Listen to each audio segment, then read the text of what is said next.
Bismillahirrahmanirrahim. Assalamualaikum warahmatullahi wabarakatuh. Alhamdulillah wassalatu wassalamu ala Rasulillah Sayyidina Muhammad ibn Abdillah wa ala alihi wa sahbihi wa mawalah.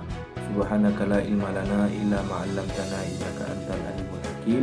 Rabbi shrah li sadri wa yassir li amri wa hlul 'uqdatam min lisani yafqahu qawli. Anak-anakku sekalian, kelas 11 IIK MAN 4 Sleman, mudah-mudahan kita senantiasa diberikan kenikmatan berupa kesehatan, nikmat iman dan nikmat Islam oleh Allah Subhanahu wa taala. Anak-anakku sekalian, saat ini kita akan belajar mata pelajaran ilmu tafsir yang minggu kemarin karena masih ada penyesuaian jadwal, maka kita laksanakan pada hari ini.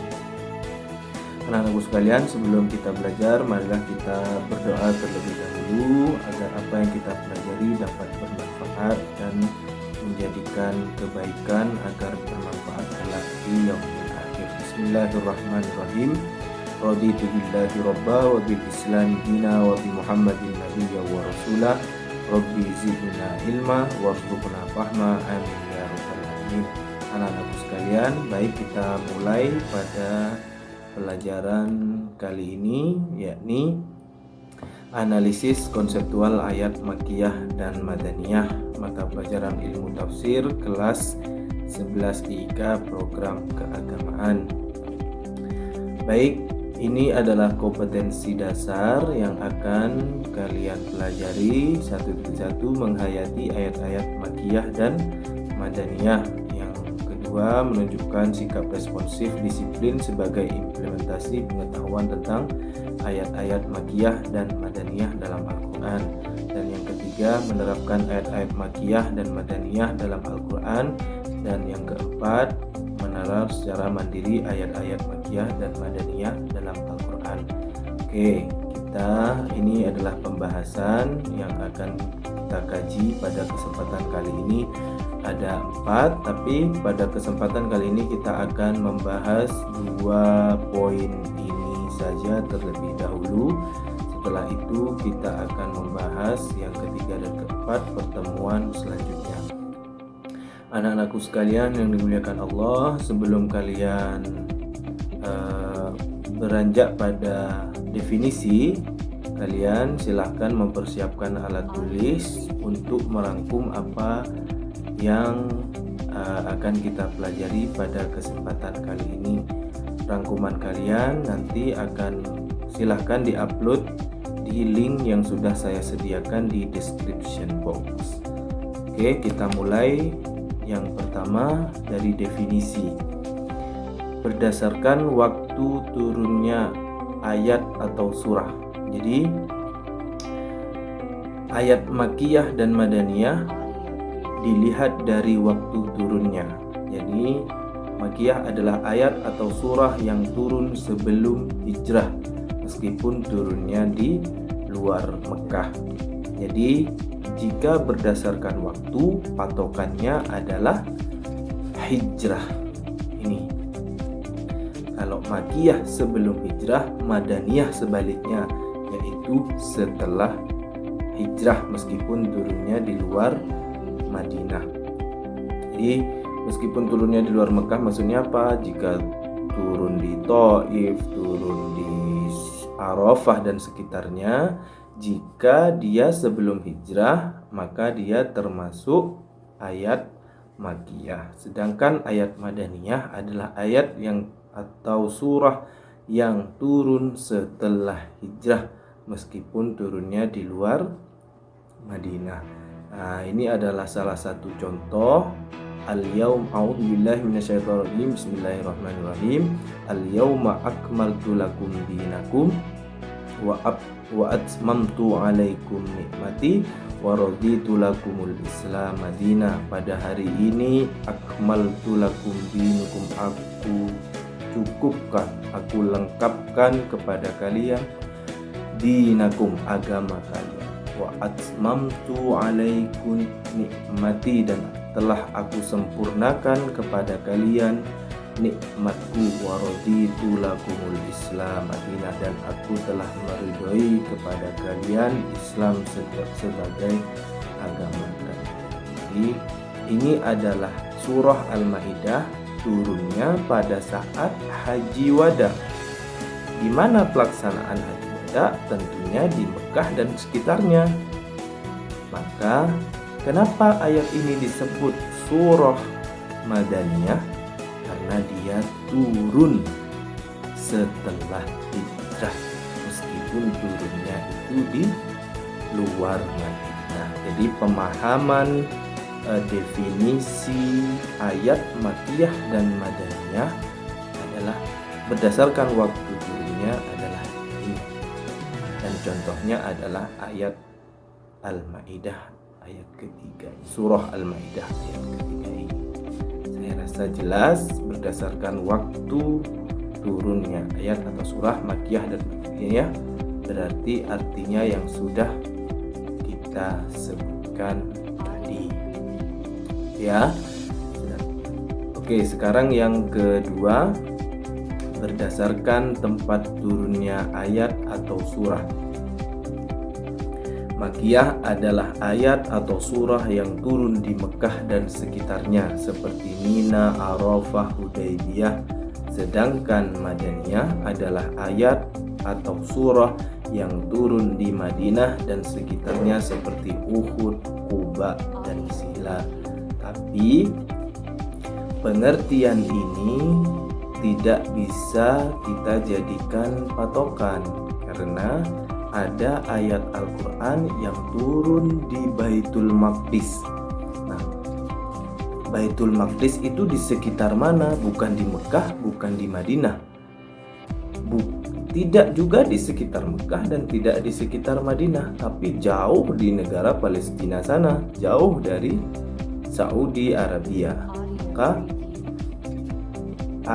definisi menurut tempat turunnya ini tidak bisa valid sepenuhnya. Tapi ulama ulumul Quran ada beberapa yang menyebutkan tidak apa-apa, yang mayoritas kan ayat atau surah itu turun di sekitar Mekah dan sekitarnya dan Madaniyah dan sekitarnya. Tapi yang ayat Baitul Maqdis itu tidak bisa kita kategorikan sebagai Makkiyah dan Madaniyah. Jadi definisi yang kedua ini berdasarkan tempat turunnya, yaitu ayat atau surah yang turun di Mekah dan sekitarnya. Ini adalah pemahaman kita waktu SD dulu. Apa arti ayat Makkiyah dan Madaniyah? Kalau Makkiyah turun di Mekah, kalau Madaniyah turun di Madinah. Ini adalah pemahaman lama yang harus kita perbaharui. Ada memang definisinya, tapi tidak valid seperti yang pertama berdasarkan waktu turunnya ayat atau surah. Begitu. Dan yang ketiga adalah berdasarkan pertimbangan lawan bicara. Makkiyah adalah ayat yang topik pembicaraannya ditujukan kepada penduduk Mekah. Sedangkan Madaniyah adalah ayat yang topik pembicaraannya ditujukan kepada penduduk Madinah. Ini bisa kita lihat dalam ayat-ayat yang berawalan ya ayyuhan nas dan ya ayyuhalladzina amanu. Kalau surat Makkiyah itu biasanya diawali dengan ya ayyuhan nas, seperti surah Al-Baqarah ya ayyuhan nasu taqu rabbakumul ladzi khalaqakum wal ladzina min qablikum la'allakum tattaqun. Nah, tapi itu dalam surat Al-Baqarah. Al-Baqarah termasuk surat Madaniyah, tapi ayat itu adalah ayat Makkiyah. Nah, pemahaman ini tidak bisa kita jadikan patokan juga karena sebagian besar ayat Al-Quran tidak diawali dengan ya ayyuhan nas dan ya ayyuhalladzina amanu. Hanya ayat-ayat yang di luar dari dua kata tersebut.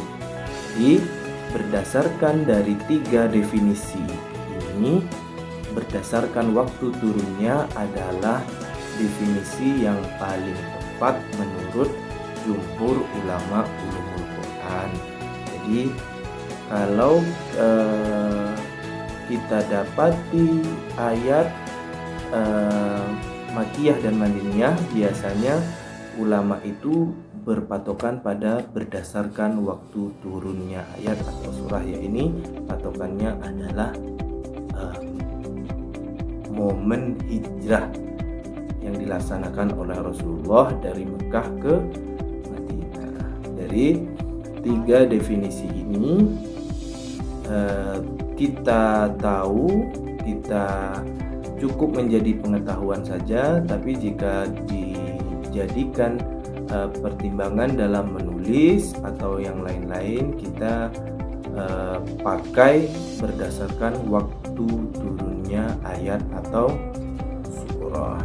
Jadi ini adalah ketiga versi definisi dari ayat Makkiyah dan Madaniyah. Yang selanjutnya adalah manfaat mengetahui ayat-ayat Makkiyah dan Madaniyah. Yang pertama, apa manfaatnya? Mempermudah dalam menafsirkan Al-Quran. Jadi ada konsekuensi psikologis dalam menafsirkan Al-Quran jika menggunakan metode Makkiyah dan Madaniyah. Jadi menafsirkan ayat itu, seumpama ayat itu turun di Mekah, apa kira-kira tafsiran yang tepat? Jadi bisa menggunakan ayat Makkiyah dan Madaniyah.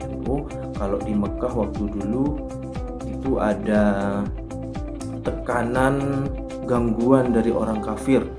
Jadi ayat-ayat Makkiyah itu adalah ayat-ayat yang meneguhkan keimanan. Jika dalam ayat Madaniyah, ayat-ayat yang menjelaskan hukum atau mempertebal iman dan lain-lain.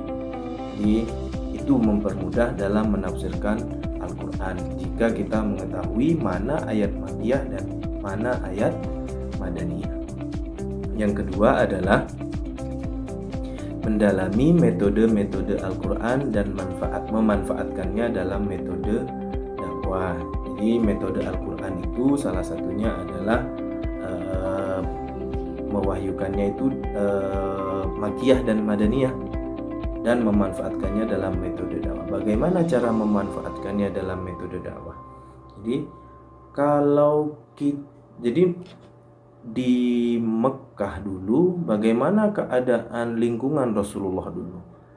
Ada gangguan dari orang kafir yang memusuhi secara nyata, meludahi, mengusir, memblokade, diganggu semua hak-haknya, dizolimi. Dan jadi kalau mau berdakwah di daerah yang di dalamnya itu banyak kebatilan, memakai ayat-ayat yang turun sebelum hijrah saja, karena mungkin saja tepat dalam menyebarkan dakwah Islamnya.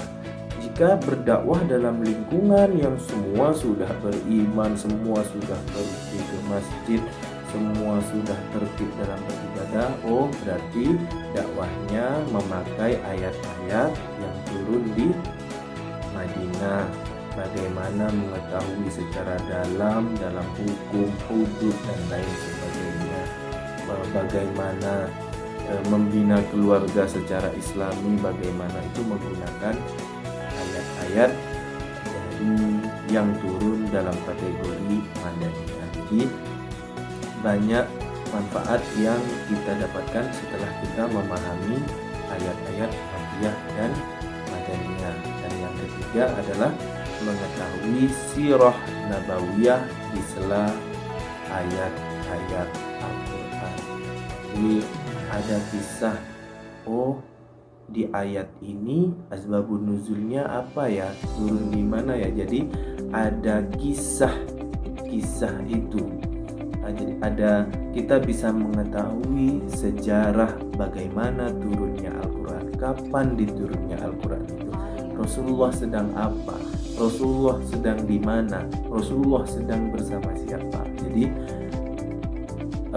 mendalami ayat Makkiyah dan Madaniyah bisa memperdalam pengetahuan kita tentang sirah nabawiyah, dan sirah itu bisa kita terapkan dalam kehidupan kita sehari-hari. Jadi ini adalah dua hal, definisi dan manfaat terkait dengan ayat makkiyah dan madaniyah. Selanjutnya, kaidah pembahasan ayat makkiyah, karakteristik ayat makkiyah, kaidah pembahasan ayat madaniyah dan karakteristik ayat madaniyah kita akan sampaikan pertemuan selanjutnya. Pertemuan pertama ini mungkin dirasa cukup, tidak terlalu banyak, sedikit demi sedikit. Yang penting kita bisa mengambil ibrah dari apa yang kita pelajari pada kesempatan kali ini. 15 menit kita bersama, mudah-mudahan yang sedikit ini dapat bermanfaat. Yang benar datangnya dari Allah, yang salah datangnya dari saya. Jika ada pertanyaan silahkan tulis di kolom komentar, insya Allah saya akan langsung menjawabnya. Jadi yang sudah kita pelajari tadi silahkan kalian rangkum. Sudah saya sediakan link untuk mengupload sekaligus sebagai bahan untuk presensi kalian. Terima kasih, mudah-mudahan bermanfaat. Kita tutup dengan kafaratul majlis. Subhanakallahumma wa bihamdika asyhadu an la ilaha illa anta astaghfiruka wa atubu ilaik. Salam sehat untuk semuanya. Assalamualaikum warahmatullahi wabarakatuh.